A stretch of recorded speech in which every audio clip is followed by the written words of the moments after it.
ডাঙৰ সপোন দেখিছে।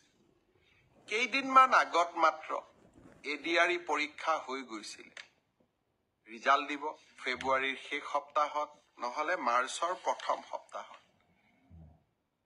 শিক্ষক নিযুক্তিৰ প্ৰক্ৰিয়া চলি আছে। ৫,৫০০ শিক্ষক নিযুক্তিৰ প্ৰক্ৰিয়া চলি আছে। কিন্তু মই থমকি ৰোৱা নাই। ৫,৫০০ নিযুক্তিৰ প্ৰক্ৰিয়া চলি থকাৰ সময়তে নতুনকৈ আকৌ ৪,৫০০ পদৰ আমি বিজ্ঞাপন দিলো। এটা এডিআৰই পৰীক্ষাৰ ফলাফল দিম আৰু লগে লগে নতুন পদৰো আমি বিজ্ঞাপন মুকলি কৰি দিম। আশা স্তব্ধ হ'ব নোৱাৰে। আমাৰ সপোনবিলাকক আমি পম খেদি থাকিম।